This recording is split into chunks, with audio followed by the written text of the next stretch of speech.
For as long as I can remember, all I ever wanted to be was a mom. And not only did I look forward to being a mom, but I couldn't wait to be pregnant.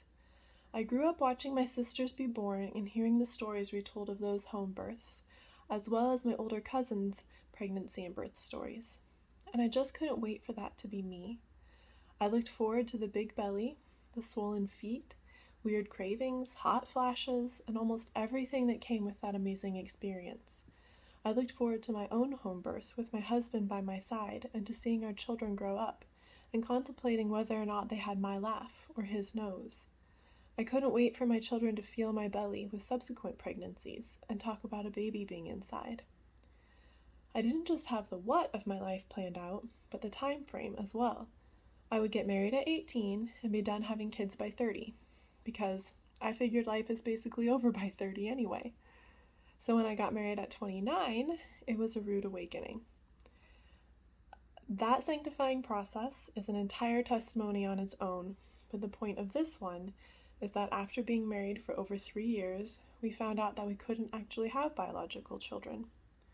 Before and after getting those results, I went through a really tough season with lots of prayers and lots of tears and lots of asking why.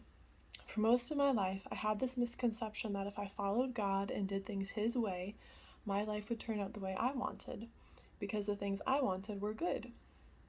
And besides, I was certain that they were not only my plans, but God's as well. So I was really confused why God would choose a different plan, one that didn't seem very fair. What about verses like, I know the plans I have for you, plans to prosper you and not harm you, plans to give you a hope and a future, or delight yourself in the Lord and He will give you the desires of your heart. It was during this time that God began revealing to me that maybe the future and the desires He's speaking of are not always in this life. He has a big picture view, and in His view, our lives here are only a speck compared to what's coming. So maybe His plans are more about us getting there and the condition that our hearts are in when we do. And maybe He doesn't always explain Himself in the moment. I never understood the book of Job very well, but one day, as I was crying out to God and asking why, He impressed an answer upon my heart. It was literally as if He whispered in my ear, Job never found out why. And suddenly I realized that I had to be okay with that if it turned out to be the same for me. I just had to trust that He knew and His plan was for my good, even if it didn't seem like it. After all, when Jesus went to the cross, that didn't look like a good plan at the time. Even though God has now given me at least a partial answer in my amazing adopted son, who I would never trade for the world, there are still days that I struggle with the why. And there are still days that I grieve that I will never experience those things that I dreamed of. But I had to make a choice. And my choice is that my hope will be in God. Everything else can be taken away, all other hopes and dreams, and I'll admit that sometimes that really scares me.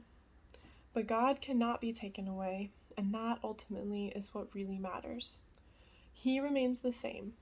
He doesn't love me less than He did when He went to the cross for me. I'm His daughter now, so if anything, He loves me more. And when I remember that, I know that even when I don't like His plans or understand them in the moment, and even when His answer to my prayers is no, I can trust Him, and my hope is in Him alone.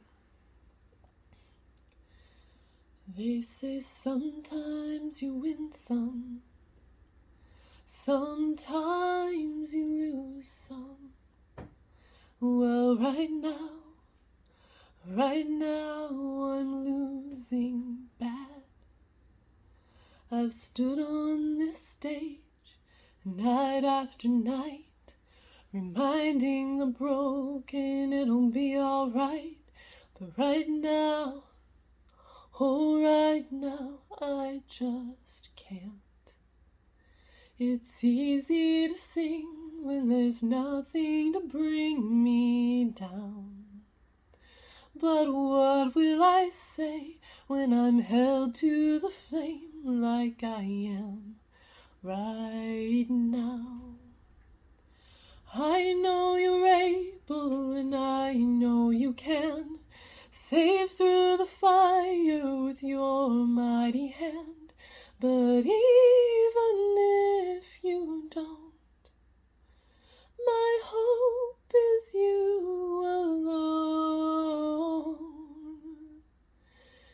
say it only takes a little faith to move a mountain. Well, good thing a little faith is all I have right now. But God, when you choose to leave mountains unmovable, oh, give me the strength to be able to sing, it is well with my soul.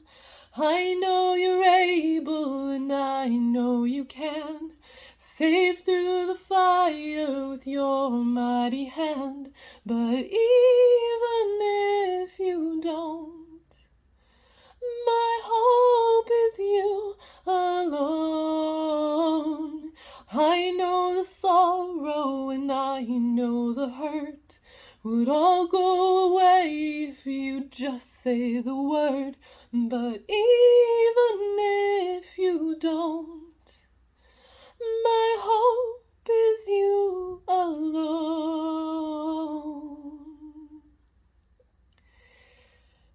You've been faithful, you've been good all of my days. And Jesus, I will cling to you, come what may, 'cause I know you're able, and I know you can. And I know you're able, and I know you can save through the fire with your mighty hand. But even if you don't, my hope is you alone. I know the sorrow and I know the hurt would all go away if you just say the word. But even if you don't, my hope is you alone. And it is well with my soul. It is well, it is well with my soul.